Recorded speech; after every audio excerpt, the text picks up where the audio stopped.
पार्वती प्रियपुत्राय पूर्वा सन्ध्या प्रवर्तते। उत्तिष्ठ गजराज्यास्य कर्तव्यं लोकपालनम्। उत्तिष्ठोत्तिष्ठ विघ्नेश उत्तिष्ठ गणनायक। उत्तिष्ठ गिरिजापुत्रा जगतां मङ्गलं कुरु। श्रीकाणिपाकवरसिद्धिविनायकत्वं प्रीत्याद्य जागृहि कुरु प्रियमङ्गलानि। त्रैलोक्यरक्षणकराणि महोज्ज्वलानि। श्रीमद्विनायक विभो तव सुप्रभातम्। श्रीमद्विहारपुरवास शिवात्मजात कूपोद्भवाद्भुतविलास स्वयंभुमूर्ते। श्रीदेव शङ्खलिखिताश्रितपादपद्म। श्रीमद्विनायक विभो तव सुप्रभातम्। श्रीनारिकेळवनशोभितपुष्टिगात्र क्षीराभिषिक्त शुभविग्रह तत्त्वमूर्ते। दिव्याङ्गमूषिकसुवाहनमोदरूप श्रीमद्विनायक विभो तव सुप्रभातम्।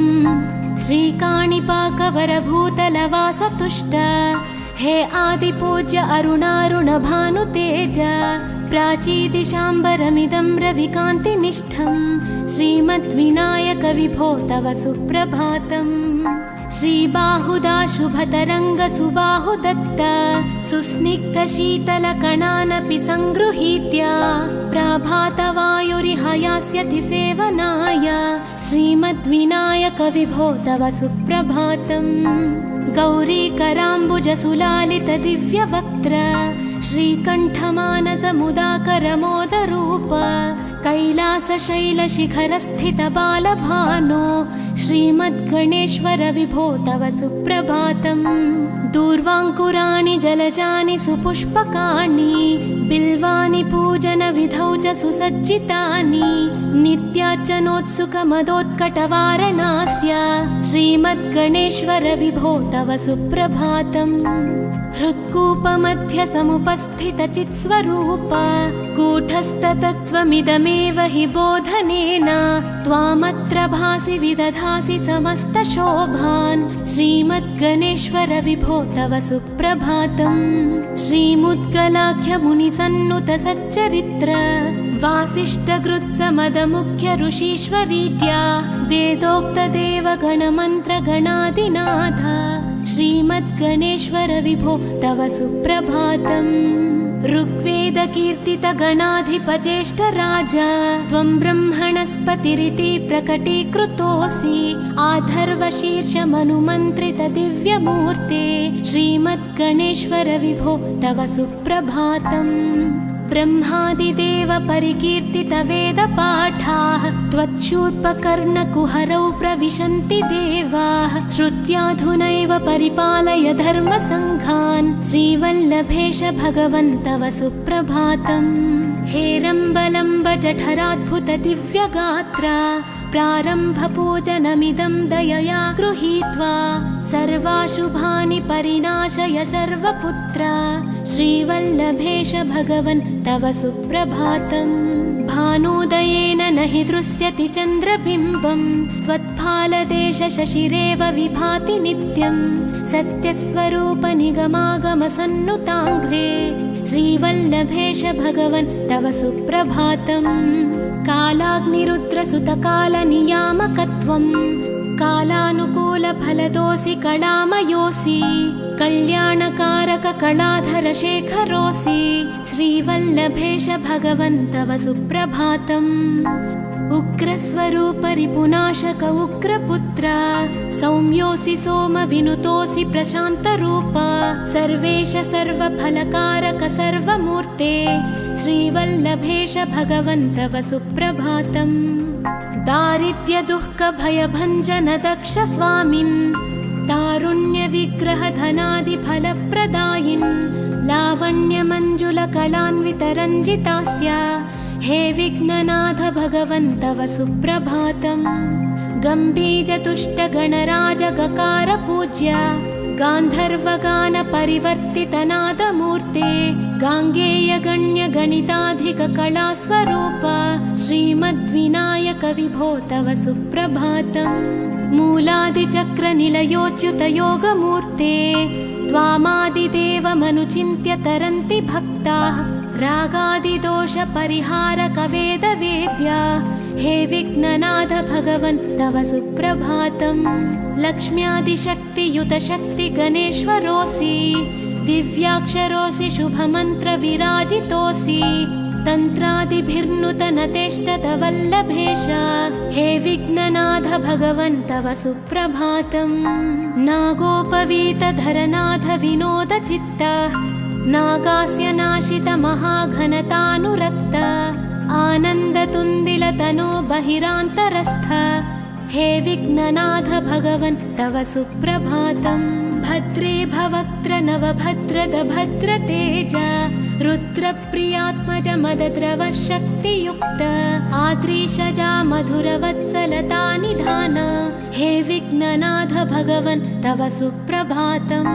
सर्वार्थसिद्धिफलदायक बुद्धिदायिन् विघ्नाद्रिवज्रपरिपूज्य चतुर्थी काले भद्रं पदं दिशसि भक्तगणार्थितोऽसि हे विघ्ननाथ भगवन् तव सुप्रभातम्।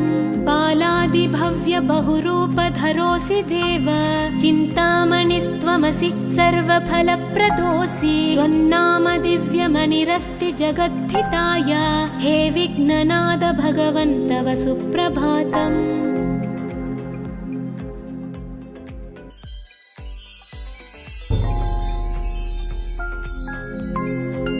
पार्वती प्रियपुत्राय पूर्वा सन्ध्या प्रवर्तते उत्तिष्ठ गजराज्यस्य कर्तव्यं लोकपालनम्। उत्तिष्ठोत्तिष्ठ विघ्नेश उत्तिष्ठ गणनायक उत्तिष्ठ गिरिजापुत्रा जगतां मङ्गलं कुरु। श्रीकाणिपाकवरसिद्धिविनायकत्वं प्रीत्याद्य जागृहि कुरु प्रियमङ्गलानि त्रैलोक्यरक्षणकराणि महोज्ज्वलानि श्रीमद्विनायक विभो तव सुप्रभातम्।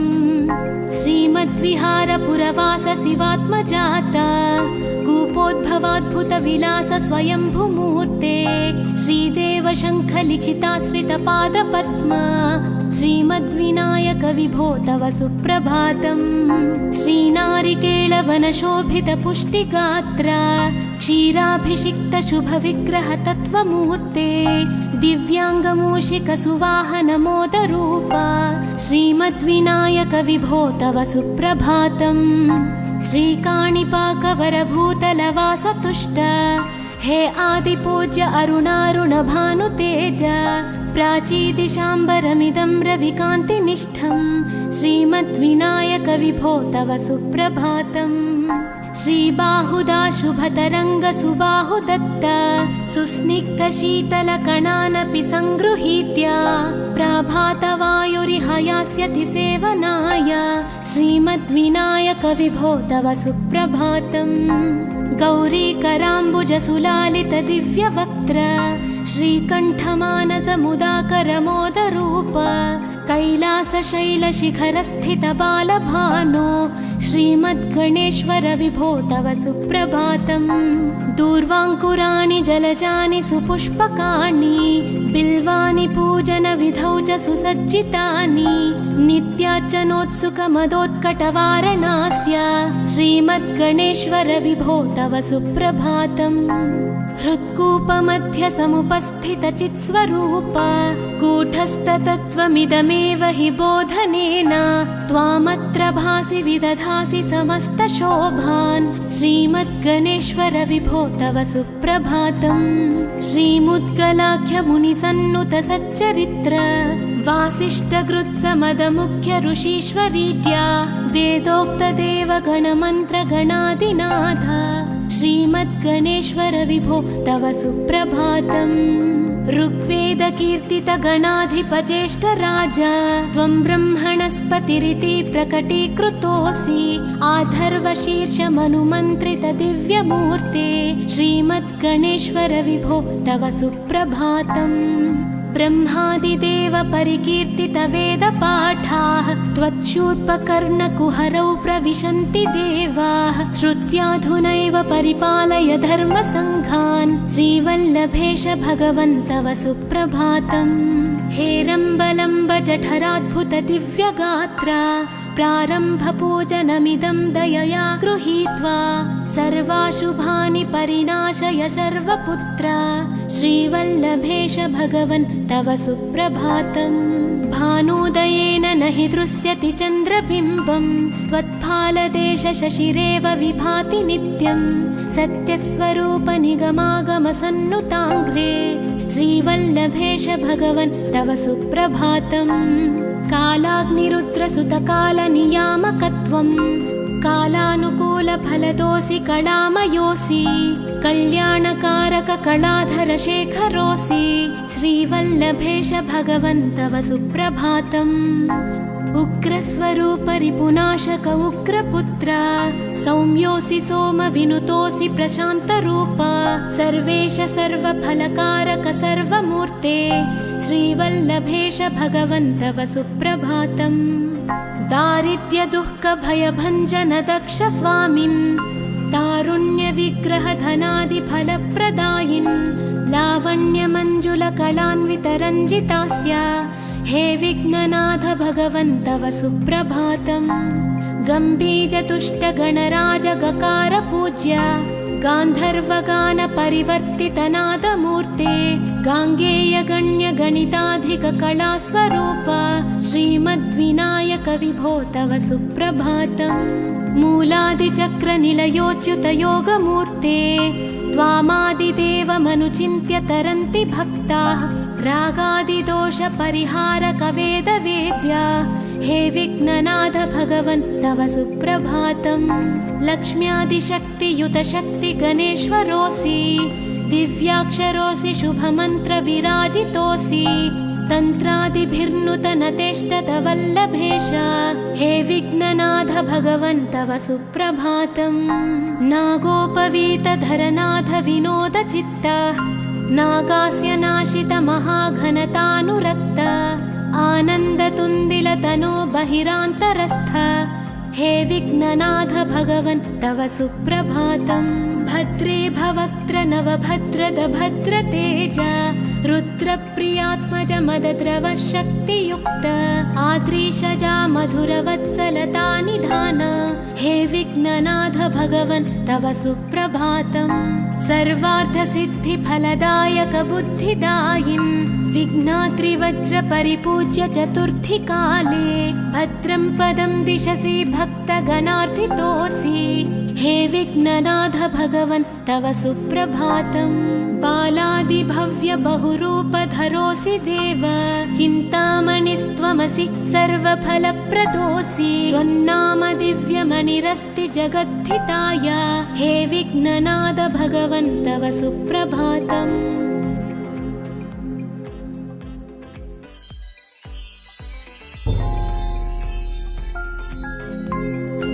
पार्वती प्रियपुत्राय पूर्वा सन्ध्या प्रवर्तते उत्तिष्ठ गजराज्यास्य कर्तव्यं लोकपालनम् उत्तिष्ठोत्तिष्ठ विघ्नेश उत्तिष्ठ गणनायक उत्तिष्ठ गिरिजापुत्रा जगतां मङ्गलं कुरु श्रीकाणिपाकवरसिद्धिविनायकत्वं प्रीत्याद्य जागृहि कुरु प्रियमङ्गलानि त्रैलोक्यरक्षणकराणि महोज्ज्वलानि श्रीमद्विनायक विभो तव सुप्रभातम् श्रीमद्विहारपुरवास शिवात्मजात कूपोद्भवाद्भुत विलास स्वयंभूमूर्ते श्रीदेव शङ्ख लिखिताश्रित पादपद्म श्रीमद्विनायक विभो तव सुप्रभातम् श्रीनारिकेळवनशोभित पुष्टिगात्र क्षीराभिषिक्त शुभ विग्रह तत्त्वमूर्ते दिव्याङ्गमूषिक सुवाहन मोदरूप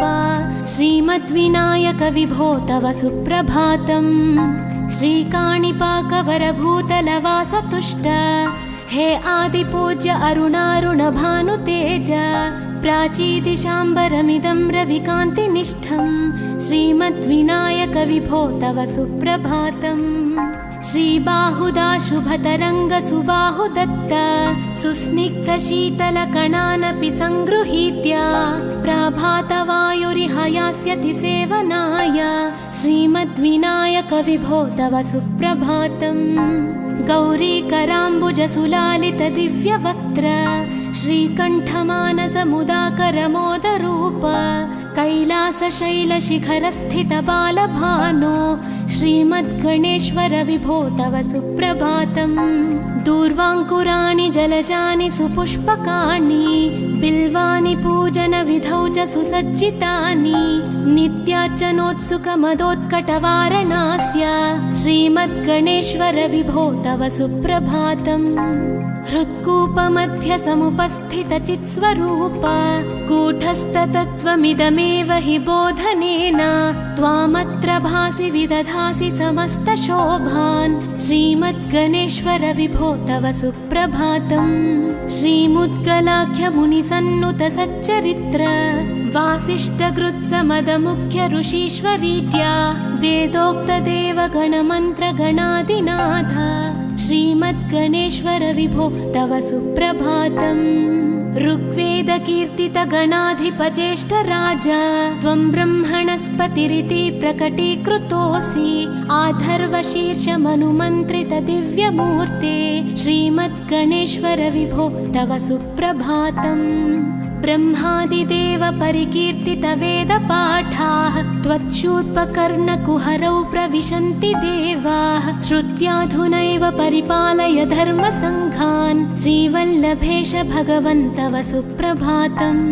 हेरम्बलम्ब जठराद्भुत दिव्यगात्र प्रारम्भपूजनमिदं दयया गृहीत्वा सर्वाशुभानि परिनाशय सर्वपुत्र श्रीवल्लभेश भगवन् तव सुप्रभातम्। भानोदयेन न हि दृश्यति चन्द्रबिम्बं त्वत्फालदेश शशिरेव विभाति नित्यं सत्यस्वरूप निगमागमसन्नुताङ्घ्रे श्रीवल्लभेश भगवन् तव सुप्रभातम्। कालाग्निरुद्रसुतकालनियामकत्वं कालानुकूलफलदोऽसि कलामयोऽसि कल्याणकारक कलाधर शेखरोऽसि श्रीवल्लभेश भगवन् तव सुप्रभातम्। उग्रस्वरूप रिपुनाशक उग्रपुत्र सौम्योऽसि सोमविनुतोऽसि प्रशान्तरूप सर्वेश सर्वफलकारक सर्वमूर्ते श्रीवल्लभेश भगवन् तव सुप्रभातम्।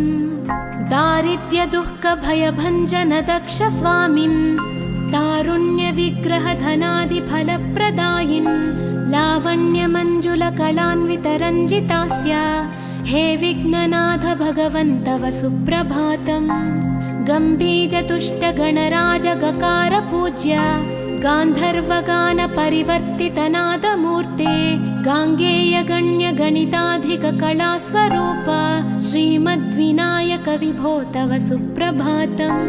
मूलादिचक्र निलयोच्युत योगमूर्ते त्वामादिदेवमनुचिन्त्य तरन्ति भक्ताः रागादिदोष परिहारक वेदवेद्या हे विघ्ननाथ भगवन् तव सुप्रभातम्। लक्ष्म्यादिशक्तियुत शक्ति गणेश्वरोऽसि दिव्याक्षरोऽसि शुभमन्त्र विराजितोऽसि तन्त्रादिभिर्नुतनतेष्टत वल्लभेश हे विघ्ननाथ भगवन् तव सुप्रभातम्। नागोपवीतधरनाथ विनोद चित्त नागास्य नाशित महाघनतानुरक्त आनन्दतुन्दिलतनो बहिरान्तरस्थ हे विघ्ननाथ भगवन् तव सुप्रभातम्। भद्रे भवक्त्र नवभद्रद भद्रतेज रुद्रप्रियात्मज मदद्रव शक्तियुक्त आद्रीशजा मधुरवत्सलता निधान हे विघ्ननाथ भगवन् तव सुप्रभातम्। सर्वार्थसिद्धिफलदायक बुद्धिदायिन् विघ्नाद्रिवज्र परिपूज्य चतुर्थी काले भद्रं पदं दिशसि भक्तगणार्थितोऽसि हे विघ्ननाथ भगवन् तव सुप्रभातम्।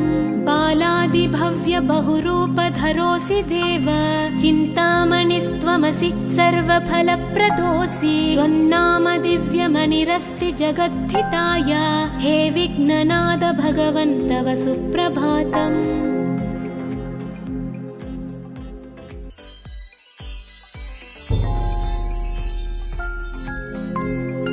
पार्वती प्रियपुत्राय पूर्वा सन्ध्या प्रवर्तते उत्तिष्ठ गजराज्यास्य कर्तव्यं लोकपालनम् उत्तिष्ठोत्तिष्ठ विघ्नेश उत्तिष्ठ गणनायक उत्तिष्ठ गिरिजापुत्र जगतां मङ्गलं कुरु।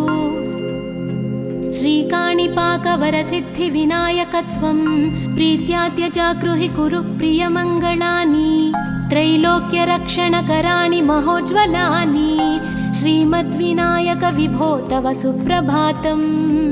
श्रीमद्विहारपुरवास शिवात्मजात कूपोद्भवाद्भुतविलास स्वयंभुमूर्ते श्रीदेव शङ्खलिखिताश्रितपादपद्म श्रीमद्विनायक विभो तव सुप्रभातम्। श्रीनारिकेळवनशोभितपुष्टिगात्र क्षीराभिषिक्त शुभविग्रह तत्त्वमूर्ते दिव्याङ्गमूषिक सुवाहन मोदरूप श्रीमद्विनायक विभो तव सुप्रभातम्। श्रीकाणिपाकवरभूतलवासतुष्ट हे आदिपूज्य अरुणारुण भानुतेज प्राचीदिशाम्बरमिदं रविकान्तिनिष्ठं श्रीमद्विनायक विभो तव सुप्रभातम्। श्रीबाहुदा शुभतरङ्ग सुबाहुदत्त सुस्निग्ध शीतलकणानपि सङ्गृहीत्य प्राभातवायुरिह यास्यति सेवनाय श्रीमद्विनायक विभो तव सुप्रभातम्। गौरीकराम्बुज सुलालित दिव्यवक्त्र श्रीकण्ठमानसमुदाकर मोदरूप कैलासशैलशिखरस्थित बालभानो श्रीमद्गणेश्वर विभो तव सुप्रभातम्। दूर्वाङ्कुराणि जलजानि सुपुष्पकाणि बिल्वानि पूजनविधौ च सुसज्जितानि नित्यार्चनोत्सुकमदोत्कटवारणास्य श्रीमद्गणेश्वर विभो तव सुप्रभातम्। हृत्कूपमध्य समुपस्थितचित्स्वरूप कूटस्थतत्त्वमिदमेव हि बोधनेन त्वामत्र भासि विदधासि समस्तशोभान् श्रीमद्गणेश्वर विभो तव सुप्रभातम्। श्रीमुद्गलाख्य मुनिसन्नुत सच्चरित्र वासिष्ठकृत्समदमुख्य ऋषीश्वरीट्या वेदोक्तदेवगणमन्त्रगणादिनाथ श्रीमद्गणेश्वर विभो तव सुप्रभातम्। ऋग्वेदकीर्तितगणाधिपज्येष्ठ राजा त्वं ब्रह्मणस्पतिरिति प्रकटीकृतोऽसि आधर्वशीर्षमनुमन्त्रित दिव्यमूर्ते श्रीमद्गणेश्वर विभो तव सुप्रभातम्। ब्रह्मादिदेव परिकीर्तित वेदपाठाः त्वच्छूर्पकर्णकुहरौ प्रविशन्ति देवाः श्रुत्याधुनैव परिपालय धर्मसङ्घान् श्रीवल्लभेश भगवन् तव सुप्रभातम्। हेरम्बलम्ब जठराद्भुत दिव्यगात्र प्रारम्भपूजनमिदं दयया गृहीत्वा सर्वाशुभानि परिनाशय सर्वपुत्र श्रीवल्लभेश भगवन् तव सुप्रभातम्। भानुदयेन न हि दृश्यति चन्द्रबिम्बं त्वत्फालदेश शशिरेव विभाति नित्यं सत्यस्वरूप निगमागम सन्नुताङ्घ्रे श्रीवल्लभेश भगवन् तव सुप्रभातम्। कालाग्निरुद्रसुतकालनियामकत्वं कालानुकूलफलदोऽसि कलामयोऽसि कल्याणकारक कलाधर शेखरोऽसि श्रीवल्लभेश भगवन् तव सुप्रभातम्। उग्रस्वरूप रिपुनाशक उग्रपुत्र सौम्योऽसि सोमविनुतोऽसि प्रशान्तरूप सर्वेश सर्वफलकारक सर्वमूर्ते श्रीवल्लभेश भगवन् तव सुप्रभातम्। दारिद्र्यदुःखभयभञ्जन दक्ष स्वामिन् तारुण्य विग्रह धनादिफलप्रदायिन् लावण्यमञ्जुलकलान्वितरञ्जितास्य हे विघ्ननाथ भगवन् तव सुप्रभातम्। गम्भीजतुष्ट गणराज गकार पूज्य गान्धर्वगान परिवर्तित नादमूर्ते गाङ्गेय गण्य गणिताधिक कलास्वरूप श्रीमद्विनायक विभो तव सुप्रभातम्। मूलादिचक्र निलयोच्युत योगमूर्ते त्वामादिदेवमनुचिन्त्य तरन्ति भक्ताः रागादिदोषपरिहारकवेदवेद्या हे विघ्ननाथ भगवन् तव सुप्रभातम् लक्ष्म्यादिशक्तियुतशक्तिगणेश्वरोऽसि दिव्याक्षरोऽसि शुभमन्त्रविराजितोऽसि तन्त्रादिभिर्नुतनतेष्टतवल्लभेश हे विघ्ननाथ भगवन् तव सुप्रभातम् नागोपवीतधरनाथ विनोदचित्त नागास्य नाशित महाघनतानुरक्त आनन्दतुन्दिलतनो बहिरान्तरस्थ हे विघ्ननाथ भगवन् तव सुप्रभातम् भद्रे भवक्त्र नवभद्रद भद्रतेज रुद्रप्रियात्मज मदद्रव शक्तियुक्त आद्रीशजा मधुरवत्सलता निधान हे विघ्ननाथ भगवन् तव सुप्रभातम् सर्वार्थसिद्धिफलदायक बुद्धिदायिन् विघ्नात्रिवज्रपरिपूज्य चतुर्थी काले भद्रं पदं दिशसि भक्तगणार्थितोऽसि हे विघ्ननाथ भगवन् तव सुप्रभातम् बालादिभव्य बहुरूपधरोऽसि देव चिन्तामणिस्त्वमसि सर्वफलप्रदोऽसि त्वन्नाम दिव्यमणिरस्ति जगद्धिताय हे विघ्ननाथ भगवन् तव सुप्रभातम्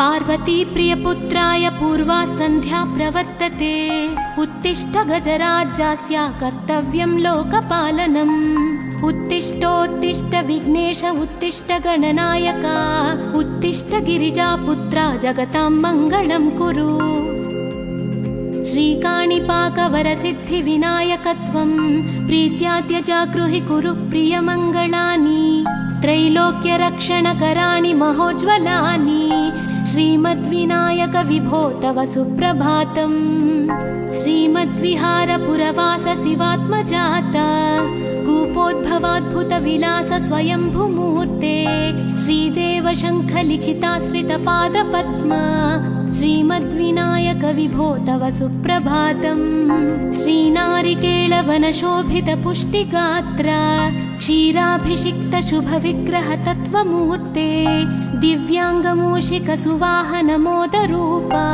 श्रीमद्विनायक विभो तव सुप्रभातम् श्रीकाणिपाकवरभूतलवास तुष्ट हे आदिपूज्य अरुणारुण भानुतेज प्राचीदिशाम्बरमिदं रविकान्तिनिष्ठं श्रीमद्विनायक विभो तव सुप्रभातम् श्रीबाहुदा शुभतरङ्ग सुबाहुदत्त सुस्निग्ध शीतलकणानपि सङ्गृहीत्य प्राभातवायुरिहयास्यति सेवनाय श्रीमद्विनायक विभो तव सुप्रभातम् गौरीकराम्बुजसुलालित दिव्यवक्त्र श्रीकण्ठमानसमुदाकरमोदरूप कैलासशैलशिखरस्थित बालभानो श्रीमद्गणेश्वर विभो तव सुप्रभातम् दूर्वाङ्कुराणि जलजानि सुपुष्पकाणि बिल्वानि पूजनविधौ च सुसज्जितानि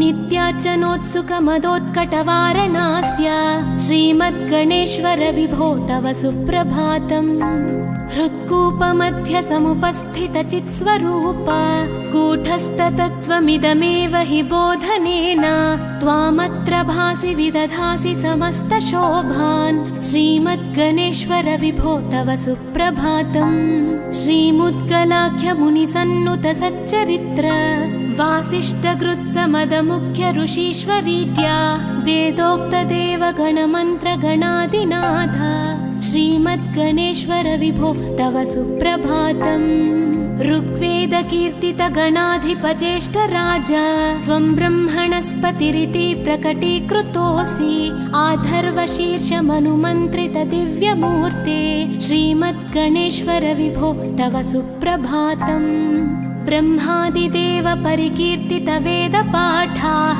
त्वच्छूर्पकर्णकुहरौ प्रविशन्ति देवाः श्रुत्याधुनैव परिपालय धर्मसङ्घान् श्रीवल्लभेश भगवन् तव सुप्रभातम् हेरम्बलम्ब जठराद्भुत दिव्यगात्र प्रारम्भपूजनमिदं दयया गृहीत्वा सर्वाशुभानि परिनाशय सर्वपुत्र श्रीवल्लभेश भगवन् तव सुप्रभातम् भानुदयेन न हि दृश्यति चन्द्रबिम्बं त्वत्फालदेश शशिरेव विभाति नित्यं सत्यस्वरूप निगमागमसन्नुताङ्घ्रे श्रीवल्लभेश भगवन् तव सुप्रभातम् कालाग्निरुद्रसुतकालनियामकत्वं कालानुकूलफलदोऽसि कलामयोऽसि कल्याणकारक कलाधरशेखरोऽसि श्रीवल्लभेश भगवन् तव सुप्रभातम्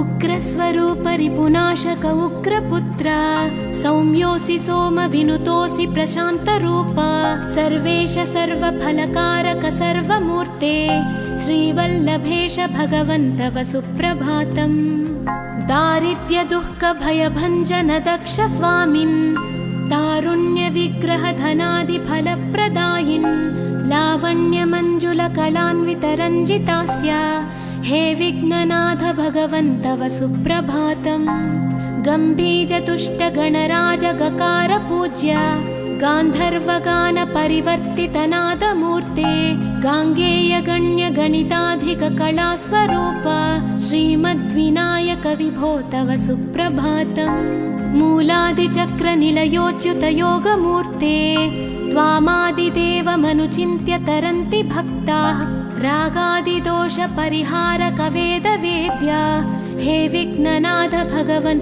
तव सुप्रभातम् लक्ष्म्यादिशक्तियुत शक्ति गणेश्वरोऽसि दिव्याक्षरोऽसि शुभमन्त्र विराजितोऽसि तन्त्रादिभिर्नुतनतेष्टत वल्लभेश हे विघ्ननाथ भगवन् तव सुप्रभातम् नागोपवीतधरनाथ विनोद चित्त नागास्य नाशित महाघनतानुरक्त आनन्दतुन्दिलतनो बहिरान्तरस्थ हे विघ्ननाथ भगवन् तव सुप्रभातम् भद्रे भवक्त्र नवभद्रद भद्रतेज रुद्रप्रियात्मज मदद्रव शक्तियुक्त आद्रीशजा मधुरवत्सलता निधान हे विघ्ननाथ भगवन् तव सुप्रभातम् सर्वार्थसिद्धिफलदायक बुद्धिदायिन् विघ्नात्रिवज्र परिपूज्य चतुर्थी काले भद्रं पदं दिशसि भक्तगणार्थितोऽसि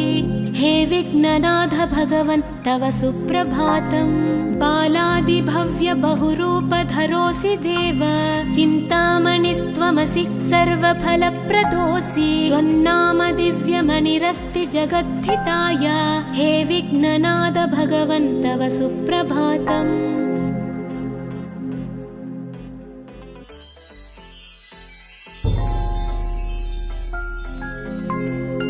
पार्वती प्रियपुत्राय पूर्वा सन्ध्या प्रवर्तते उत्तिष्ठ गजराज्यस्य कर्तव्यं लोकपालनम् उत्तिष्ठोत्तिष्ठ विघ्नेश उत्तिष्ठ गणनायक उत्तिष्ठ गिरिजापुत्रा जगतां मङ्गलं कुरु श्रीकाणिपाकवरसिद्धिविनायकत्वं प्रीत्याद्य जागृहि कुरु प्रियमङ्गलानि त्रैलोक्यरक्षणकराणि महोज्ज्वलानि श्रीमद्विनायक विभो तव सुप्रभातम् श्रीमद्विहारपुरवास शिवात्मजात कूपोद्भवाद्भुत विलास स्वयंभूमूर्ते श्रीदेव शङ्ख लिखिताश्रित पादपद्म श्रीमद्विनायक विभो तव सुप्रभातम् श्रीनारिकेळवनशोभित पुष्टिगात्र क्षीराभिषिक्त शुभ विग्रह तत्त्वमूर्ते दिव्यांगमूषिक सुवाहन मोदरूप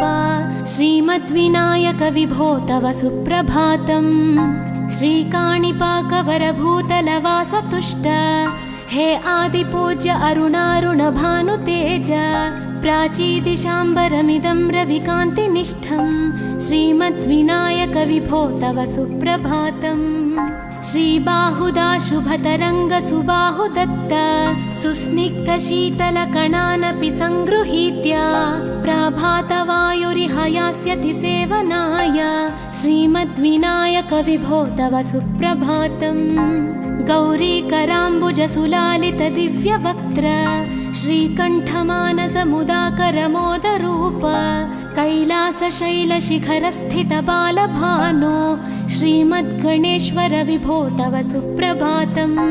दूर्वाङ्कुराणि जलजानि सुपुष्पकाणि बिल्वानि पूजनविधौ च सुसज्जितानि नित्यार्चनोत्सुकमदोत्कटवारणास्य श्रीमद्गणेश्वर विभो तव सुप्रभातम्। हृत्कूपमध्यसमुपस्थितचित्स्वरूप कूटस्थतत्त्वमिदमेव हि बोधनेन त्वामत्र भासि विदधासि समस्तशोभान् श्रीमद्गणेश्वर विभो तव सुप्रभातम्। श्रीमुद्गलाख्यमुनिसन्नुत सच्चरित्र वासिष्ठकृत्समदमुख्य ऋषीश्वरीत्या वेदोक्तदेवगणमन्त्रगणादिनाथ श्रीमद्गणेश्वर विभो तव सुप्रभातम्। ऋग्वेदकीर्तितगणाधिपचेष्टराज त्वं ब्रह्मणस्पतिरिति प्रकटीकृतोऽसि आधर्वशीर्षमनुमन्त्रितदिव्यमूर्ते श्रीमद्गणेश्वर विभो तव सुप्रभातम्। ब्रह्मादिदेव परिकीर्तितवेदपाठाः त्वच्छूर्पकर्णकुहरौ प्रविशन्ति देवाः श्रुत्याधुनैव परिपालय धर्मसङ्घान् श्रीवल्लभेश भगवन् तव सुप्रभातम्। हेरम्बलम्ब जठराद्भुत दिव्यगात्र प्रारम्भपूजनमिदं दयया गृहीत्वा सर्वाशुभानि परिनाशय सर्वपुत्र श्रीवल्लभेश भगवन् तव सुप्रभातम्। भानुदयेन न हि दृश्यति चन्द्रबिम्बं त्वत्फालदेश शशिरेव विभाति नित्यं सत्यस्वरूप निगमागमसन्नुताङ्घ्रे श्रीवल्लभेश भगवन् तव सुप्रभातम्। कालाग्निरुद्रसुतकालनियामकत्वम् कालानुकूलफलदोऽसि कलामयोऽसि कल्याणकारक कलाधर शेखरोऽसि श्रीवल्लभेश भगवन् तव सुप्रभातम्। उग्रस्वरूप रिपुनाशक उग्रपुत्र सौम्योऽसि सोमविनुतोऽसि प्रशान्तरूप सर्वेश सर्वफलकारक सर्वमूर्ते श्रीवल्लभेश भगवन् तव सुप्रभातम्। दारिद्र्यदुःखभयभञ्जन दक्ष स्वामिन् तारुण्यविग्रहधनादिफलप्रदायिन् लावण्यमञ्जुलकलान्वितरञ्जितास्य हे विघ्ननाथ भगवन् तव सुप्रभातम्। गम्भीजतुष्टगणराजगकार पूज्य गान्धर्वगानपरिवर्तितनादमूर्ते गाङ्गेयगण्यगणिताधिककलास्वरूप श्रीमद्विनायक विभो तव सुप्रभातम्। मूलादिचक्रनिलयोच्युतयोगमूर्ते त्वामादिदेवमनुचिन्त्य तरन्ति भक्ताः रागादिदोषपरिहारकवेदवेद्या हे विघ्ननाथ भगवन् तव सुप्रभातम्। लक्ष्म्यादिशक्तियुतशक्तिगणेश्वरोऽसि दिव्याक्षरोऽसि शुभमन्त्रविराजितोऽसि तन्त्रादिभिर्नुतनतेष्टतवल्लभेश हे विघ्ननाथ भगवन् तव सुप्रभातम्। नागोपवीतधरनाथ विनोदचित्त नागास्य नाशित महाघनतानुरक्त आनन्दतुन्दिलतनो बहिरान्तरस्थ हे विघ्ननाथ भगवन् तव सुप्रभातम्। भद्रे भवक्त्र नवभद्रद भद्रतेज रुद्रप्रियात्मज मदद्रव शक्तियुक्त आद्रीशजा मधुरवत्सलता निधान हे विघ्ननाथ भगवन् तव सुप्रभातम्।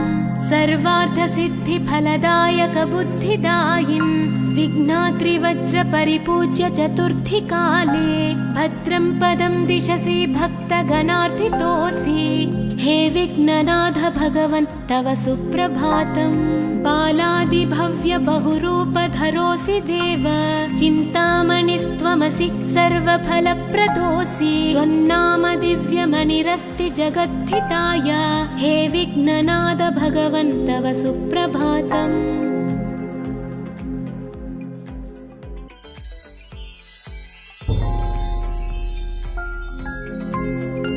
पार्वती प्रियपुत्राय पूर्वा सन्ध्या प्रवर्तते उत्तिष्ठ गजराज्यास्य कर्तव्यं लोकपालनम् उत्तिष्ठोत्तिष्ठ उत्तिष्ठ विघ्नेश उत्तिष्ठ गणनायका उत्तिष्ठ गिरिजापुत्रा जगतां मङ्गलं कुरु। श्रीकाणिपाकवरसिद्धिविनायकत्वं प्रीत्याद्य जागृहि कुरु प्रियमङ्गलानि त्रैलोक्यरक्षणकराणि महोज्ज्वलानि श्रीमद्विनायक विभो तव सुप्रभातम्।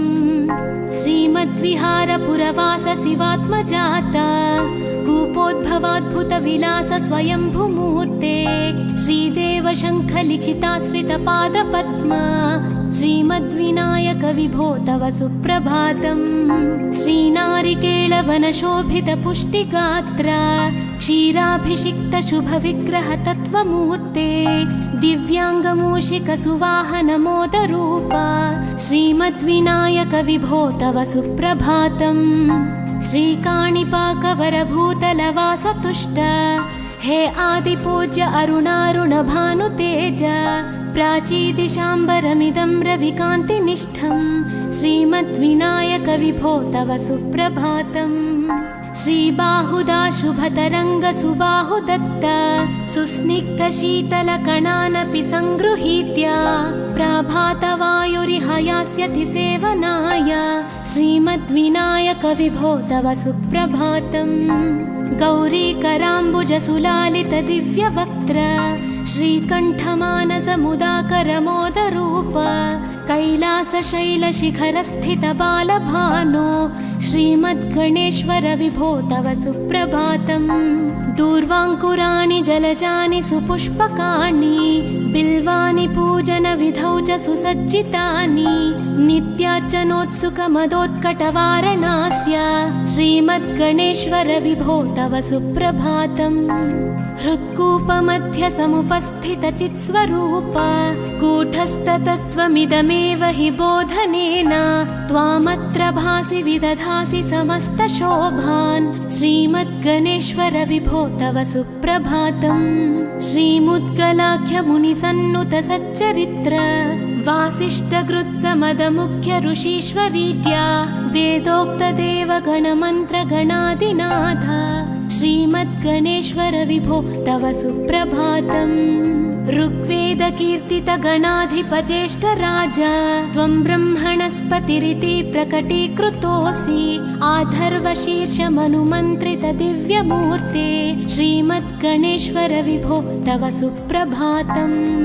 ब्रह्मादिदेव परिकीर्तित वेदपाठाः त्वच्छूर्पकर्णकुहरौ प्रविशन्ति देवाः श्रुत्याधुनैव परिपालय धर्मसङ्घान् श्रीवल्लभेश भगवन् तव सुप्रभातम्।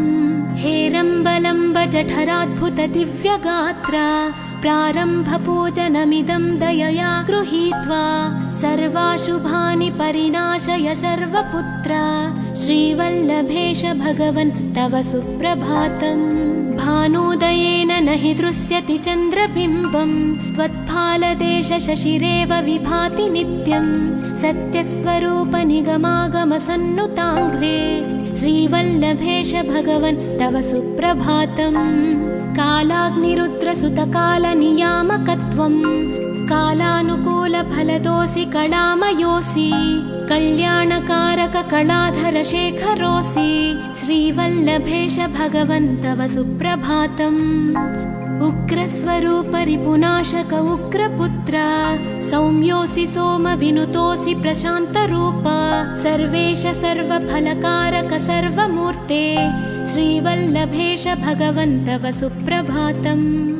दारिद्र्य दुःख भयभञ्जन दक्ष स्वामिन् तारुण्य विग्रह धनादि फलप्रदायिन् लावण्य मंजुल कलान्वित रञ्जितास्य हे विघ्ननाथ भगवन् तव सुप्रभातम्। गम्भीर तुष्ट गणराज गकार पूज्य गान्धर्वगान परिवर्तित नादमूर्ते गाङ्गेय गण्य गणिताधिक कलास्वरूप श्रीमद्विनायक विभो तव सुप्रभातम्। मूलादिचक्र निलयोच्युत योगमूर्ते त्वामादिदेवमनुचिन्त्य तरन्ति भक्ताः रागादिदोषपरिहारकवेदवेद्या हे विघ्ननाथ भगवन् तव सुप्रभातम्।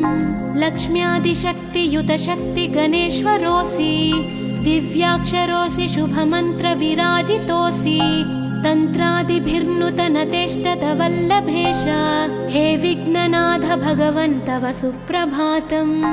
नागोपवीतधरनाथ विनोदचित्त नागास्य नाशित महाघनतानुरक्त आनन्दतुन्दिलतनो बहिरान्तरस्थ हे विघ्ननाथ भगवन् तव सुप्रभातम्। भद्रे भवक्त्र नवभद्रद भद्रतेज रुद्रप्रियात्मज मदद्रव शक्तियुक्त आद्रीशजा मधुरवत्सलता निधान हे विघ्ननाथ भगवन् तव सुप्रभातम्।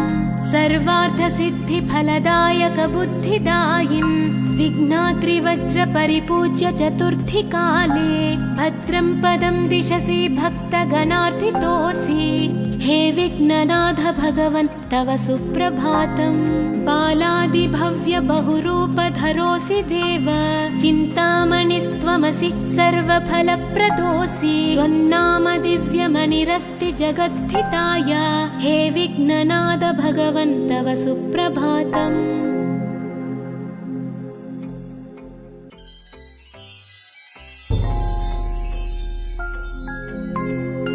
पार्वती प्रियपुत्राय पूर्वा सन्ध्या प्रवर्तते उत्तिष्ठ गजराज्यास्य कर्तव्यं लोकपालनम्। उत्तिष्ठोत्तिष्ठ विघ्नेश उत्तिष्ठ गणनायका उत्तिष्ठ गिरिजापुत्रा जगतां मङ्गलं कुरु। श्रीकाणिपाकवरसिद्धिविनायकत्वं प्रीत्याद्यजागृहि कुरु प्रियमङ्गलानि त्रैलोक्यरक्षणकराणि महोज्ज्वलानि श्रीमद्विनायक विभो तव सुप्रभातम्। श्रीमद्विहारपुरवास शिवात्मजाता कूपोद्भवाद्भुतविलास स्वयंभुमूर्ते श्रीदेव शङ्खलिखिताश्रितपादपद्मा श्रीमद्विनायक विभो तव सुप्रभातम्। श्रीनारिकेळवनशोभितपुष्टिगात्रा क्षीराभिषिक्तशुभविग्रहतत्त्वमूर्ते दिव्याङ्गमूषिकसुवाहनमोदरूपा श्रीमद्विनायक विभो तव सुप्रभातम्। श्रीकाणिपाकवरभूतलवासतुष्ट हे आदिपूज्य अरुणारुणभानुतेज प्राचीदिशाम्बरमिदं रविकान्तिनिष्ठं श्रीमद्विनायक विभो तव सुप्रभातम्।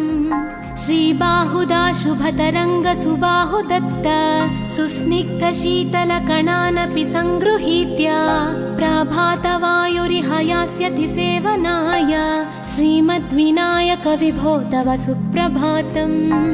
गौरीकराम्बुजसुलालितदिव्यवक्त्र श्रीकण्ठमानसमुदाकरमोदरूप कैलासशैलशिखरस्थितबालभानो श्रीमद्गणेश्वर विभो तव सुप्रभातम्।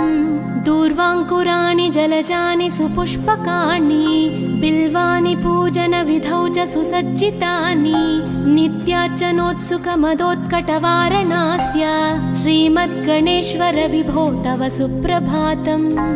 हृत्कूपमध्यसमुपस्थितचित्स्वरूप कूटस्थतत्त्वमिदमेव हि बोधनेन त्वामत्र भासि विदधासि समस्तशोभान् श्रीमद्गणेश्वर विभो तव सुप्रभातम्। श्रीमुद्गलाख्यमुनिसन्नुतसच्चरित्र वासिष्ठगृत्समदमुख्य ऋषीश्वरीत्या वेदोक्तदेवगणमन्त्रगणादिनाथ श्रीमद्गणेश्वर विभो तव सुप्रभातम्। ऋग्वेदकीर्तितगणाधिपज्येष्ठराज त्वं ब्रह्मणस्पतिरिति प्रकटीकृतोऽसि आधर्वशीर्षमनुमन्त्रितदिव्यमूर्ते श्रीमद्गणेश्वर विभो तव सुप्रभातम्। ब्रह्मादिदेव परिकीर्तितवेदपाठाः त्वच्छूर्पकर्णकुहरौ प्रविशन्ति देवाः श्रुत्याधुनैव परिपालय धर्मसङ्घान् श्रीवल्लभेश भगवन् तव सुप्रभातम्। हेरम्बलम्ब जठराद्भुत दिव्यगात्रा प्रारम्भपूजनमिदं दयया गृहीत्वा सर्वाशुभानि परिनाशय सर्वपुत्र श्रीवल्लभेश भगवन् तव सुप्रभातम् भानोदयेन न हि दृश्यति चन्द्रबिम्बम् त्वत्फालदेश शशिरेव विभाति नित्यम् सत्यस्वरूप निगमागमसन्नुताङ्घ्रे श्रीवल्लभेश भगवन् तव सुप्रभातम् कालाग्निरुद्रसुतकालनियामकत्वम् कालानुकूलफलदोऽसि कलामयोऽसि कल्याणकारक कलाधर शेखरोऽसि श्रीवल्लभेश भगवन् तव सुप्रभातम् उग्रस्वरूप रिपुनाशक उग्रपुत्र सौम्योऽसि सोमविनुतोऽसि प्रशान्तरूप सर्वेश सर्वफलकारक सर्वमूर्ते श्रीवल्लभेश भगवन् तव सुप्रभातम् दारिद्र्य दुःख भयभञ्जन दक्ष स्वामिन् तारुण्य विग्रह धनादि फलप्रदायिन् लावण्य मंजुल कलान्वित रञ्जितास्य हे विघ्ननाथ भगवन् तव सुप्रभातम् गम्भीर तुष्ट गणराज गकार पूज्य गान्धर्वगान परिवर्तित नादमूर्ते गाङ्गेय गण्य गणिताधिक कलास्वरूप श्रीमद्विनायक विभो तव सुप्रभातम् मूलादिचक्र निलयोच्युत योगमूर्ते त्वामादिदेवमनुचिन्त्य तरन्ति भक्ताः रागादिदोष परिहारक वेदवेद्य हे विघ्ननाथ भगवन् तव सुप्रभातम् लक्ष्म्यादिशक्तियुत शक्ति गणेश्वरोऽसि दिव्याक्षरोऽसि शुभमन्त्र विराजितोऽसि तन्त्रादिभिर्नुत नतेष्टत वल्लभेश हे विघ्ननाथ भगवन् तव सुप्रभातम् नागोपवीत धरनाथ विनोद चित्त नागास्य नाशित महाघनतानुरक्त आनन्दतुन्दिल तनो बहिरान्तरस्थ हे विघ्ननाथ भगवन् तव सुप्रभातम् भद्रे भवक्त्र नवभद्रद भद्रतेज रुद्रप्रियात्मज मदद्रव शक्तियुक्त आद्रीशजा मधुरवत्सलता निधान हे विघ्ननाथ भगवन् तव सुप्रभातम् सर्वार्थसिद्धिफलदायक बुद्धिदायिन् विघ्नात्रिवज्र परिपूज्य चतुर्थी काले भद्रं पदं दिशसि भक्तगणार्थितोऽसि हे विघ्ननाथ भगवन् तव सुप्रभातम् बालादिभव्य बहुरूपधरोऽसि देव